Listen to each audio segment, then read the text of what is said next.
surgiu aí, vamos dizer, a teoria do império. O império é o conceito fundamental da história do Ocidente. Ideia que logo depois aquele italiano, o Negri, Antonio Negri, 5 anos depois ele publicou, não que ele me copiasse, ele jamais soube da minha existência, ele provavelmente não lê português. Mas ele teve a mesma ideia, com 5 anos de atraso. E ele tem o direito de pensar que é a ideia dele, porque ele não sabe que existiu outro antes. Automaticamente, junto com a teoria da história, veio a teoria do poder, porque o poder é um instrumento fundamental pelo qual se faz a história. O que é o poder? O poder significa a capacidade que certas pessoas ou grupos têm de determinar a ação dos outros. O poder é fazer alguém fazer alguma coisa. Note que muitas vezes você não tem poder suficiente nem sobre você mesmo. Por exemplo, esses dias que eu peguei a tal da gripe, gente, eu queria levantar da cama, mas eu não conseguia. Eu estava pesando 2 toneladas. Então eu falei, bom, aqui estou no suprassumo da impotência, eu não mando nem em mim mesmo. Tá entendendo? Não adianta eu mandar o corpo levantar, que ele não levanta. Tá entendendo? E às vezes você tem a capacidade de determinar num relance a ação de milhões de pessoas. Você imagina, por exemplo, Stalin determinando que o exército ocupasse lá uma província e matasse não sei quantas pessoas. Quanto tempo levava para ele dar essa ordem? 1 minuto. Ele falava o negócio, assassinava e pronto. Então, daí apareceu outra ideia. Que dentro dessa teoria do poder, eu falei, bom, é uma coisa absolutamente imoral, que todos os estudiosos de história e de ciência política jamais tenham entendido que a diferença de poder entre seres humanos não tem paralelo no mundo animal, e que ela é o fato diferencial do ser humano. Quer dizer que você, dentro dessa escala, você tem a diferença que vai da quase onipotência até a total impotência. Se você imagina, por exemplo, que esteja preso lá num campo de concentração sem comida, porra. Ele não pode nada. Mas o sujeito que botou ele lá pode quase tudo. Então, a diferença de poder, às vezes, entre o cidadão comum e o governante, ela é quase de um mortal para um deus. Não há fenômeno similar no mundo natural.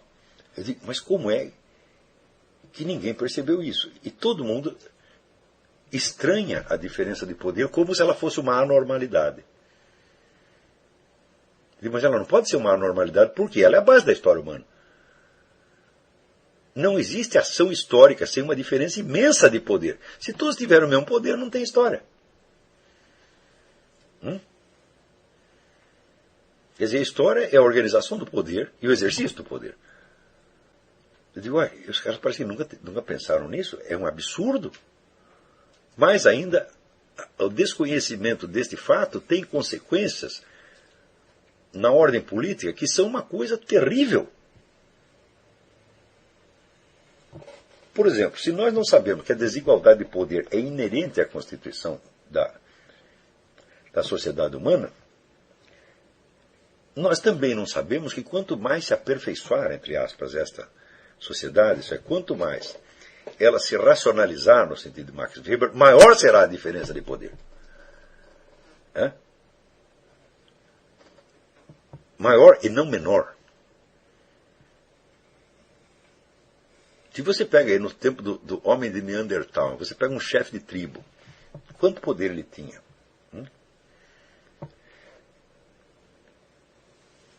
A diferença entre ele e os seus comandados é muito pequena, porque o número de seus comandados é pequeno. E os meios de ação que ele tem sobre eles, bom, em última análise, ele vai ter que ir lá matá-los pessoalmente.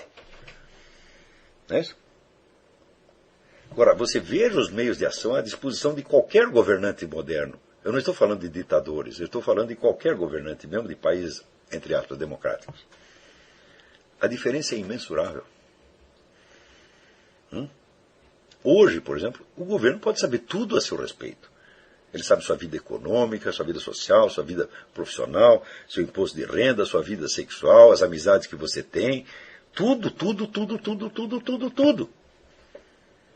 Agora, se você tenta investigar lá dentro algo, tem um bloqueio. Então, a diferença de poder também é a diferença de informação. Não que a diferença de informação em si gere poder. Não, não, não, não, isso é bobagem. Então as pessoas dizem para você, a base do poder hoje é a informação. Eu falo, você está louco.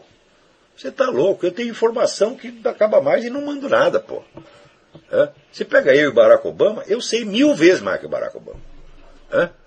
E, no entanto, ele manda milhões de vezes mais do que eu. Então não é informação em si. Né? É informação articulada a um negócio que se chama meios de ação.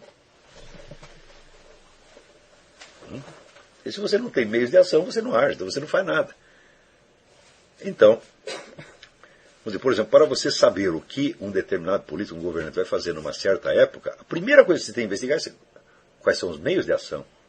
Ou seja, o que ele pode fazer. Porque o que ele não pode fazer, ele não fará.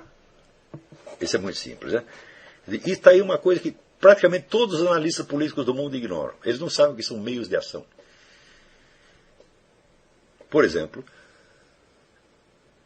ele acha que por o sujeito estar no governo, ele tem o governo como um meio de ação. Fala, não, antes de ele usar o governo como meio de ação, ele precisa ter meios de ação para ele mexer no governo. Então quer dizer que ele precisa ter fora do governo uma outra estrutura de poder mediante a qual ele aciona o governo. Tá certo? Portanto, veja, governos e estados nunca são os personagens principais, eles são uma espécie de cortina de fumaça. Por trás do qual existem os verdadeiros esquemas de poder. Então, verdadeiros esquemas de poder, por exemplo, o CFR é um verdadeiro esquema de poder. O CFR pode mais do que o governo americano. Por quê? É ele que move o governo americano. O que ele não quiser, o governo americano não vai fazer. Agora, ele vai fazer o que o governo americano quiser? Não. Então, Aristóteles já dizia que numa luta tem um sujeito que move e outro que é movido. Aquele que move o outro não é movido por ele. E foi esse que ganhou a briga. Você dá uma porrada no sujeito, quem cai é ele, você fica onde está. Então, você alterou a situação dele e ele não alterou a sua. Ou você alterou a dele mais do que ele alterou a sua. Isso é uma coisa óbvia. Eu digo que na política é exatamente a mesma coisa. Tem aquele que move e aquele que é movido, sem ser movido por sua vez. Aliás, o que move não é movido por sua vez. Então, aí temos todo um critério de uma ciência política totalmente nova, baseada na teoria do poder, na teoria da desigualdade do poder, etc, etc, etc. Tudo isso foi desenvolvido e foi apresentado no curso de ciência política no Paraná. Junto com isso sai a teoria do direito. Quer dizer, o direito como um dos elementos, vamos dizer, dos elementos fundamentais do poder. Que depois o Luiz Virgílio da Rosa expôs mais extensivamente na tese dele, o direito como garantia, que é, vamos dizer, apenas a exposição da minha tese, não é outra coisa. Né? Junto com isto, veio a teoria da origem da autoridade, que eu também expliquei no Paraná.